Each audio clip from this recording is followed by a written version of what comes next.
Hello everyone. Today I want to go back into a contentious topic on this Porsche build, and that has to do with the seat mounts. Garage time. These are the factory seat mounts, and I cut them out of my car because I want to lower my seat position as low as possible for some performance improvements. And also I'm running aftermarket Sparco seats. They do have some sliders on them, and I just needed more room for helmet clearance as well. So the debate is, what do you replace it with? So I started with these pods. These are homemade out of, I think it's 14 gauge metal, and they have some floating fasteners in there, and this welded to the floor and also these door sills, and on the inside it was secured onto the tunnel right along this edge here. The feedback was maybe these aren't strong enough. So I said, fair enough. I always do tons of research before I dive into a project. And this is one example where I probably got a little ahead of myself. So I went to the FIA rulebook and the PCA club racing guidelines. And sure enough, FIA, they spell out exactly how to mount the seats to your car. Okay, this is the page from the rule book, and it doesn't print out very large, or it's a little bit blurry, but basically, this is the tunnel, this is the door sill. They call out a cross member that goes across, and they recommend that it's not welded to the end plates. They want it to be bolted, and they call out the size of the bolts. And then over here, this is another kind of FIA document, kind of redigested. This is someone's own drawing about the same requirements. And you can see that there's a nut plate welded into the curvature of the door sill. Here's the bolts that attach the cross member. There's a tube sleeve that goes between here to prevent this cross member from being crushed when you torque the seats down. And here it's got all the required hardware, minimum plate thickness, minimum plate area. Everything is really called out pretty straightforward. Here's the tubing that they recommend using. This is 1.5" 11 gauge, which is about 1/8 of an inch thick. And this was the old kind of method that I had come up with. So the difference in height is about 1/2 inch, 3/4 of an inch.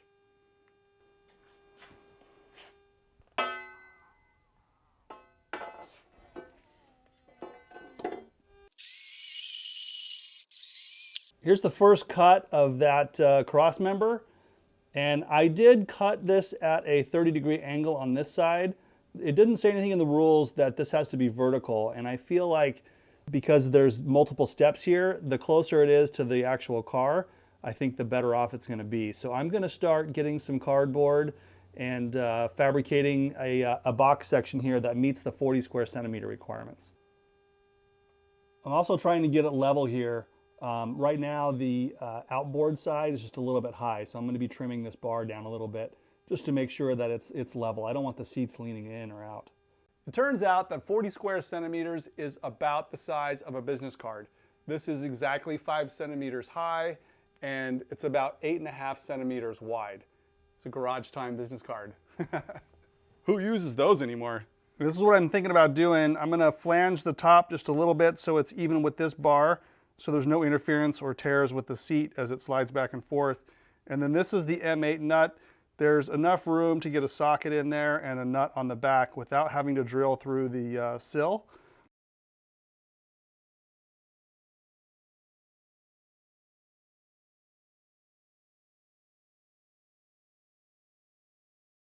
Okay, I purposely left this long here. I cut this long because I'm going to be putting a bend here right where this crease is. And this is less than the minimum bend or minimum flange length for my die. So I'm going to bend it with the maximum width here, and then I'll trim it after it's bent.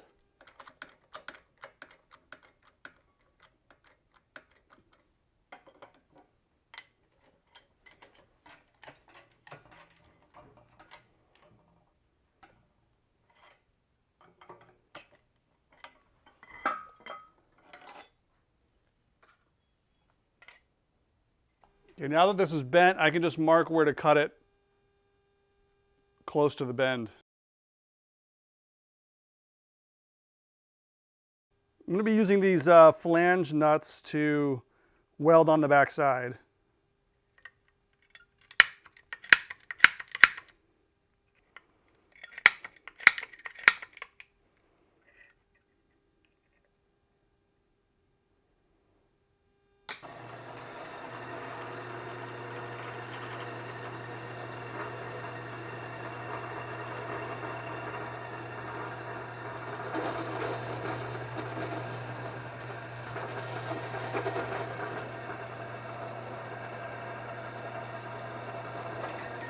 Okay, I stripped the plating off these nuts with muriatic acid, and I'm just going to weld them onto the back side of that plate right now.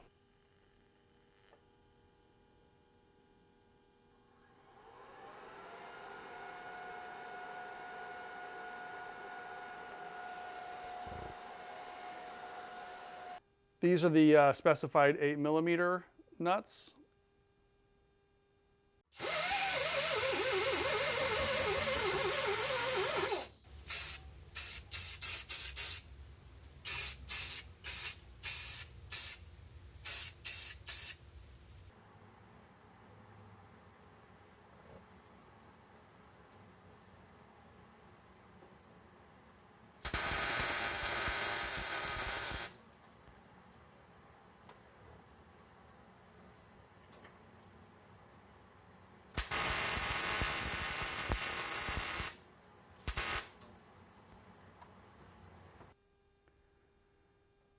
Okay, I've just trimmed this tube again so that it's got the exact angle as this new plate, and everything's fitting really well. I got it level. I don't know if you can see the bubble in there, but I have it level from left to right.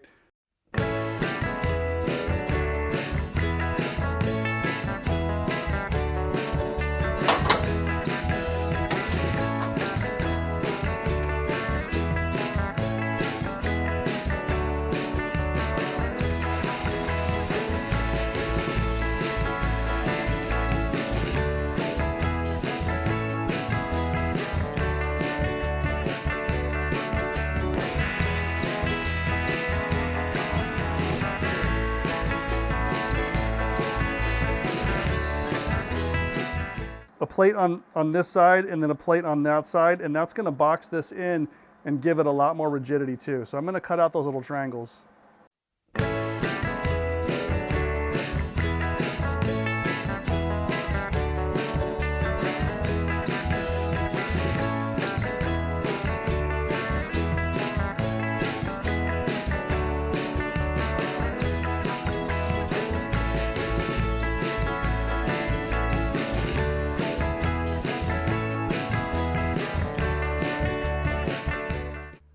Here's the more difficult side, and it's fully welded in. I did put those little plates on both sides. So this is very, very secure and not too obtrusive.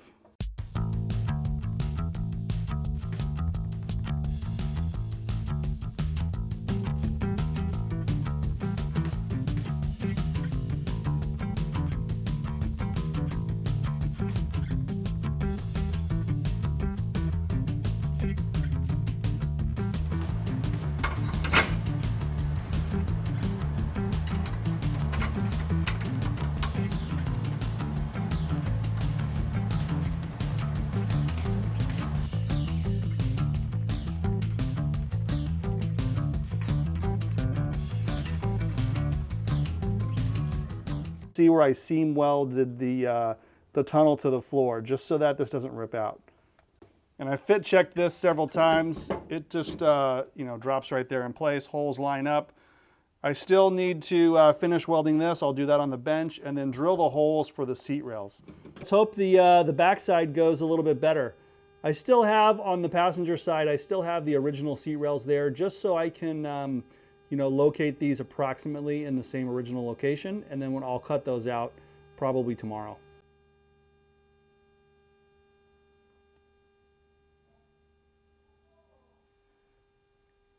Okay, I'm just getting ready to make that second cross member piece, and I just wanted to take a little moment here to show what a mess this makes. I think this week I've used all the big toys. I used the bandsaw to, you know, cut the heavy gauge tubing. The MIG welder, of course, And I left out the press brake because I'm going to need this again. The TIG welder is tucked on this shelf here. The plasma cutter is really handy for this 1/8 inch thick metal. And the trusty drill press. All this just to bolt some seats in the car. And you might have noticed this week the garage is a little bit less like a dungeon and a little bit brighter. So I installed some additional lights. There's one right there and another one right here. They're super bright. I'm trying to improve video quality for you guys. Let me show you with the lights off. Okay, lights on, lights off. So the camera does make adjustments for the extra lighting, but you know, cameras work a lot better with extra lighting. This is nowhere near studio quality lighting, but each time it gets better. So I ran some electrical conduit up here to this junction box, and this light fixture just screws into a standard incandescent bulb receptacle, but this is a triple panel LED light that has movable wands to it, or movable hands. So you can kind of shape this light any way you want it to. I have it kind of pointed here at the car and also down here on my bench. And the same is true for the other side. I mounted another one down here. I highly recommend these lights in addition to these LED strip lights that I installed. It just makes it overall brighter and allows you to actually point the light where you want it. So this is going to come in really handy. I'm getting ready to do more sanding on this bodywork, and being able to see the scratches and really read the primer is super important to have good light. So that's why I put them in. Highly recommend them. I'll put a link in the description below. Okay, I have another tube section here for the rear portion of the seat rails, and it's fitting as low as it can possibly go down here on the tunnel. But as it comes across, it has this raised portion of the sill area, and that's keeping it from being level. So I'm going to do the same thing I did on the front mounts, which is to, you know, build a plate that spans that valley there in the sill so that I can get this tube as low as possible. Okay, right now I'm going through and making all the plates for the rear mount and also the other side. And if you don't already have a set of these transfer punches, these are from Harbor Freight. I highly recommend them. Once you have a template made, you can just you know, put it there in the hole and just give it a little whack.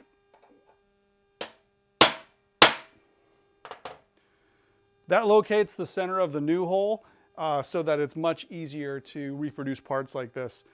As always, I will put these templates on my Patreon page. So if you are going to be doing this seat modification and you want to use the same templates that I've used, it'll save you a ton of time.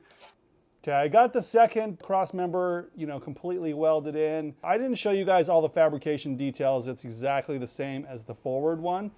Okay, even though this looks pretty simple, you know, this was pretty time consuming. There's 14 individual pieces of sheet metal needed to kind of make this with the double nut plate, the little triangles in the corners.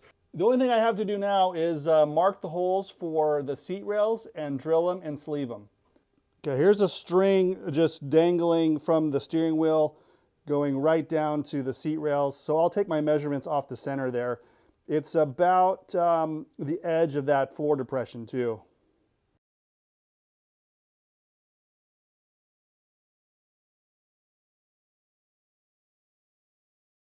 Okay, this line looks a little close to this edge for me, so I am going to put the seat right on top of these lines and make sure it doesn't interfere with the tunnel.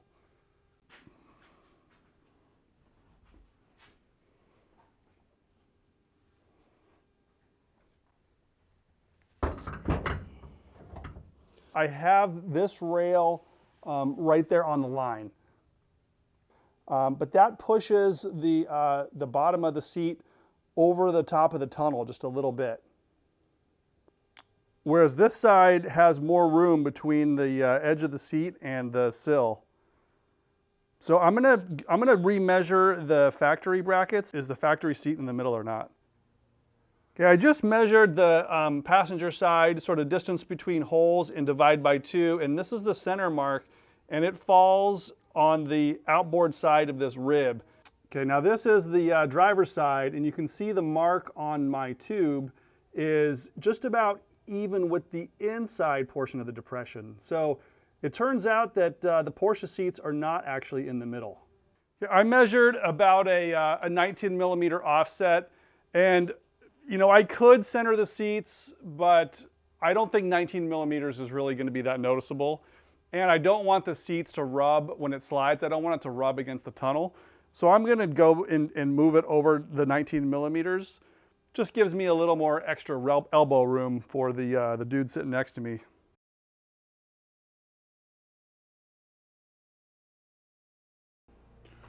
Also, some of you may have noticed that the front mount is higher than the rear mount by, it's almost an inch difference. So when you attach the seat rails to this, they're going to be a little cattywampus. So when I drill the holes, rather than slot the tubes and try to make it all crooked, I am just going to put the attachment points towards the rear. So when it bolts down, it doesn't try to bend the seat rails down. It's just going to, you know, the force will be concentrated here on the corner as opposed to the middle. So when it's on an angle like that, it's just going to work better when you bolt it down. I could use some washers underneath there to compensate, but I think this is kind of the easiest thing to do. I couldn't find a threaded version, at least in the metric size, so I'm going to have to drill and tap these as well. But for right now, I'm just going to mark the hole.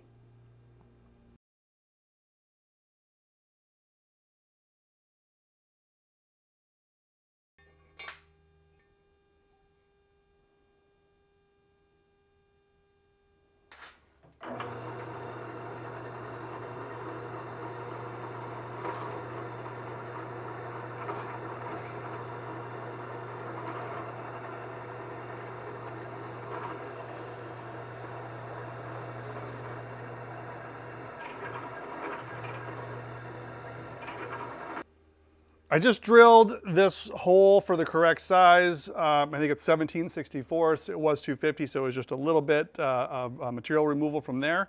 So now that I have this centered on the drill, I'm going to leave this in place, remove this, and I'm going to set up my tap, but I'm not going to just power it through. I mean, if you're risky, you could do that. I just don't want to break my only tap and not get this job done today. So I'm going to show you how I can manually support this and spin the spindle and just thread it by hand. This is just a 1/4 inch drive extension, goes right over the top of this. I'm going to put this in the chuck and then just thread it in.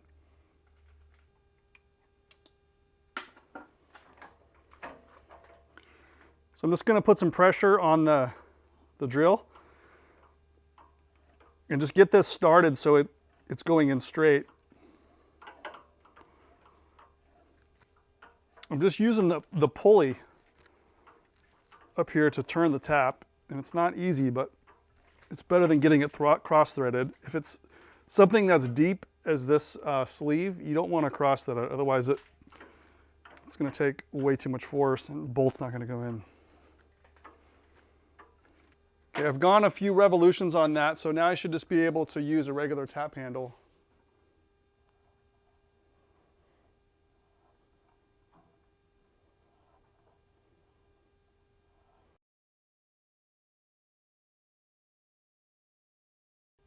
Also, the tap wasn't long enough to go all the way through, which the bolts are only going to go from this direction anyways. So this is plenty of threads to hold my seat in.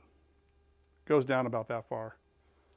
Some people have mentioned you know, protective wear, and the higher the current, the more protective wear I put on. Mostly it's the UV protection. It's not so much the heat, it's just UV.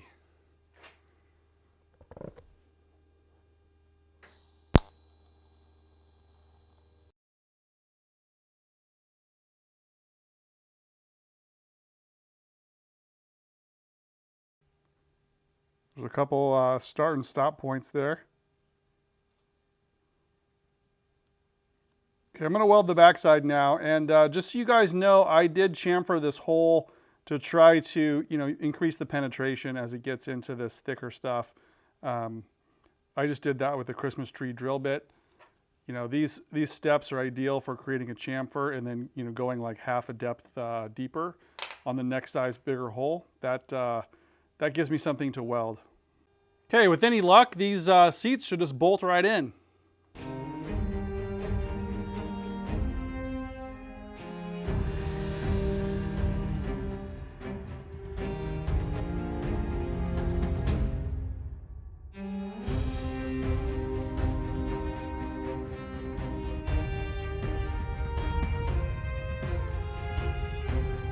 So it didn't fit. It's not that bad. It's really just the bolts. So the sliders have kind of a narrow width. And so I have this 8mm bolt and it's got a 13mm hex. It's just too wide. I can't even get the socket in the channel to get it tightened. And then you're supposed to use these socket head cap screws, but the ones that I have are just too long. So even if I put some washers on them, they don't sit deep enough in the rail. So I can't slide the seat either forward or backward enough to get both sides screwed in. I get the fronts in, but then I can't slide it forward to get the backs in. So I'm gonna cut down some screws and try again. Okay, it's really close to going in. This is in the right location, but because the back holes on the sliders aren't slotted, I have a little bit of misalignment to the right. So I just need to kind of rotate the seat base, rotate it this way just a little bit. The only way to do that is to, start slotting the holes on the seat rails. Here's what the underside of the seat looks like, and here are the sliders right here. And the front holes are slotted from the factory. That's just the way it is. And then the rear holes were not. So I had a solid hole, just a round hole here. This is the hole that I slotted, and I just shifted it the way I needed to shift it, both on top and bottom. So I think this is gonna do the trick. Yeah, the seats are in. Everything bolted in. It feels really tight, and I can wiggle around. It's not moving. It feels pretty good. It does feel like they're pretty low. I mean, I got tons of headroom now, and I'm able to see right out the window. So really happy with it. The sliders work great. I can go forward, I can go backwards. Yeah, pretty happy. So let me know what you guys think in the comments below. I mean, is this overkill or is this a good upgrade? At least my helmet fits.